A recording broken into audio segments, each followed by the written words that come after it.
اعوذ باللہ من الشیطان الرجیم بسم اللہ الرحمن الرحیم۔ ہمارے ساتھ اس وقت ہمارے پروگرام میں موجود ہیں ہمارے چھوٹے بھائی اور مولانا بلال صاحب، اور ہم نے بیسکلی یہ پروگرام اسٹارٹ اس لیے کیا ہے کہ ہم نہج البلاغہ سے ہم نوجوان، ہم یوتھ کس طرح سے میسیج لے سکتے ہیں، اور قبلہ آج کے زمانے میں نہج البلاغہ سے یوتھ کس طرح سے توحید کے قریب جا سکتی ہے، کیونکہ ہم نے بہت سارے خطبوں میں مولا کی پوری زندگی ایسی ہے کہ مولا نے انسان کو انسانیت کے قریب کیا ہے، توحید کی معرفت لوگوں نے حاصل کی ہے مولا کے فعل سے، مولا کے قول سے۔ تو کس طرح سے آج کے زمانے کا یوتھ جو اس کے پاس بہت کم ٹائم ہے، ایون ٹائم نہیں ہے کہ وہ نہج البلاغہ کو بہت زیادہ ریڈ کر سکے، یا اگر ریڈ بھی کرتا ہے تو بہت زیادہ سمجھ نہیں پاتا ہے، تو کس طرح سے آج کا نوجوان جو ہے، آج کی یوتھ جو ہے نہج البلاغہ سے معرفت توحید حاصل کر سکتا ہے؟ ہمارا یہ سوال ہے آپ سے۔ علیکم السلام ورحمۃ اللہ وبرکاتہ۔ لا حول ولا قوة الا باللہ العلی العظیم۔ اعوذ باللہ من الشیطان الرجیم، بسم اللہ الرحمن الرحیم۔ دیکھیں جناب، جیسا کہ آپ کا سوال ہے کہ کس طریقے سے ایک نوجوان مرد ہو چاہے عورت نہج البلاغہ سے اپنی کنیکٹنگ وابستہ رکھ سکتا ہے، اور کس طریقے سے وہ نہج البلاغہ کے ہمکنار اور اللہ کے ہم قریب ہو سکتا ہے۔ لہٰذا میں ناظرین کو بھی یہ بتانا چاہوں گا کہ یوتھ کی سب سے بڑی پرابلم یہ ہے کہ وہ اس زمانے میں اپنے موبائل، اپنے لیپ ٹاپ، اپنے ہی کمپیوٹر وغیرہ میں وہ چیزیں دیکھتے ہیں جو چیزیں ان کی روح کو ختم کر دیتی ہیں، جو چیزیں ان کی روح کو ختم کر دیتی ہے۔ مگر اگر ہم لوگ یہ دیکھیں کہ ہماری روح کن چیزوں سے آشنائیت رکھتی ہے اور کن چیزوں سے ہماری روح بنتی ہے، دیکھیں جس طریقے سے ایک چھوٹا بچہ ہوتا ہے، ایک چھوٹی سی مثال ناظرین، تھوڑا سا سماعت کریں اور تھوڑا بیدار ہو کے سنیں گے۔ دیکھیں جناب کہ آپ کا سوال ہے کس طریقے سے ایک نوجوان اللہ کی قربت حاصل کر سکتا ہے۔ تو روح ہماری بالکل اسی طریقے سے ہوتی ہے جس طریقے سے ہم خلق ہوتے ہیں، چھوٹے بچے کی طرح رہتے ہیں، تو روح بھی اسی طریقے سے چھوٹے بچے کی طرح رہتی ہے۔ جس طریقے سے ہم بڑھتے جاتے ہیں روح بھی بڑھتی ہے، مگر اب جو ہم لوگ گناہ کرنا شروع کرتے ہیں، یعنی لیپ ٹاپ اور موبائل میں ایسی ویب سائٹ موجود ہیں جو ہمیں گناہوں کی طرف بڑھاتی ہے، ہم گناہوں کی طرف قدم بڑھاتے جاتے ہیں اور روح ہماری ختم ہوتی جاتی ہے۔ دیکھیں اسی لیے آیت اللہ اور مراجع اور علماء نے اللہ کی قربت کے لیے سب سے پہلی چیز جو بتائی ہے وہ ہے صلوات۔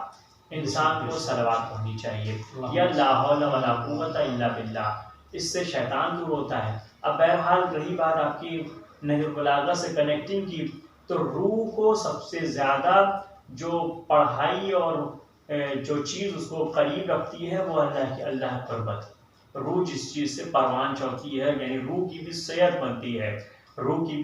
بنتی ہے، نہ ہی آپ کے جسم کی صحت تو بن سکتی ہے، جسم کی صحت ختم ہو سکتی ہے، مگر روح، کیونکہ روح باقی رہنے والی چیز ہے، جب انسان ختم ہو جاتا ہے تو روح باقی رہتی ہے۔ مگر چونکہ آپ کا یہ سوال ہے کہ ہم نہج البلاغہ سے کس وقت کنیکٹ ہو سکتے ہیں، ہم اسی وقت کنیکٹ ہو سکتے ہیں جس وقت ہم ان چیزوں کو چھوڑ دیں جن چیزوں سے اللہ اور الہیات نے اور آیت اللہ اور مراجع نے منع کیا ہے، یعنی ہم گناہوں کو ترک کر دیں۔ آیت اللہ بہجت کا ایک حسین جملہ ہے۔ آیت اللہ بہجت سے کوئی سوال کرتا ہے کہ یہ بتائیے کہ ہم اللہ سے قربت کب اختیار کر سکتے ہیں؟ دیکھیں آیت اللہ نے ایک حسین جملہ کہا کہ صرف اس وقت اللہ سے قربت اختیار کر سکتے ہیں کہ جب انسان حرام کاموں کو چھوڑ دے اور واجبات کو عمل کرے۔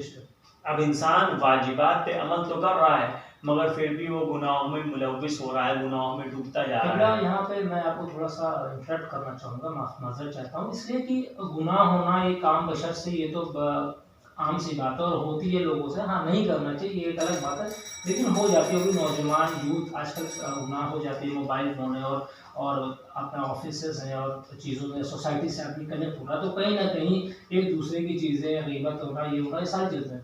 لیکن میں نے یہ دیکھا ہے کہ یہ معاشرے میں چیز ہوتی چلی آ رہی ہے کہ ہم جو ہے جو معرفت توحید ہے یہ کہیں نہ کہیں چھوٹتی چلی جا رہی ہے، اور آج شیعہ یوتھ ہو، مجلس ہو، ماتم ہو، نماز ہو، ساری چیزیں اٹینڈ کرتا جا رہا ہے، لیکن جو معرفت توحید کی ہونی چاہیے وہ معرفت توحید کی نہیں ہو پا رہی ہے. تو کیسے نہج البلاغہ سے ہم وہ معرفت توحید لے سکتے ہیں؟ وہی چیز میں بیان کرنا چاہ رہا تھا آگے بڑھ کر کے. جب انسان حرام اور واجب، حرام کو ترک اور واجبات کو ادا کرتا رہے گا تو یقیناً اس کا ایک دن یہ دل کرے گا کچھ ایسی چیز پڑھا جائے، کچھ ایسی چیز بیان کی جائے، کچھ ایسی چیز نکالی جائے جس سے ہم اللہ کے اور قریب ہو جائیں. لہٰذا ہم یہ سمجھ سکتے ہیں کہ ہم قرآن فہم نہیں ہے، ہم یہ جان سکتے ہیں ہم قرآن کو اس طریقے سے نہیں سمجھ سکتے اور قرآن کو اس طریقے سے نہیں جان سکتے.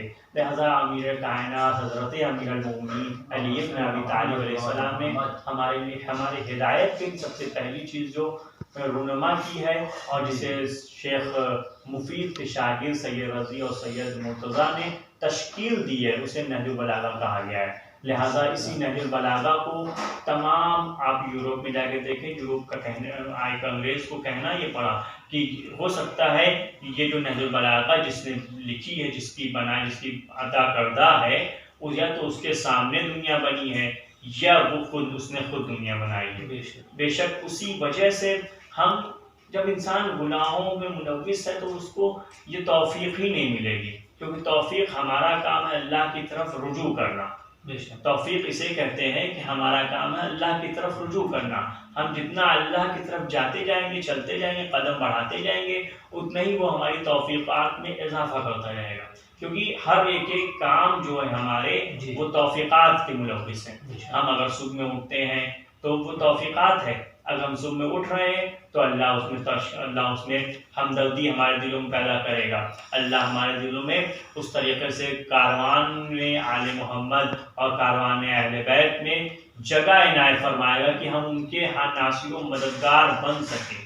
لہٰذا ہمیں اور آپ کو یہ چاہیے اور یہ کوشش کرنا چاہیے، کیونکہ قرآن کا یہ دعویٰ ہے کہ انسان کچھ بھی نہیں کر سکتا سوائے یہ کہ وہ کوشش کرے. کوشش کرنے پر پوری دنیا قائم ہے. لہٰذا ہمیں اور آپ کو یہ کوشش کرنے، چاہے صبح اٹھیں، چاہے شام میں اٹھیں، چاہے جس وقت ایک کلمہ، اگر ایک کلمہ پڑھ سکتا ہے تو نہج البلاغہ کا وہ پڑھیں. اور پڑھنے کے بعد نہ سمجھ میں آئے تو سوشل میڈیا ہے، کسی بھی طریقے سے ہمارے یوٹیوب چینل ہے، اس پہ آپ کمنٹ کر سکتے ہیں. جس طریقے سے ہم جواب دیں گے. بہرحال اللہ کا کرم رہا اور آپ کا ساتھ رہا. انشاءاللہ اگلے پروگرام میں آپ کے ساتھ رہیں گے. الزام یہ ہے خود سے میں بیگانہ ہوں.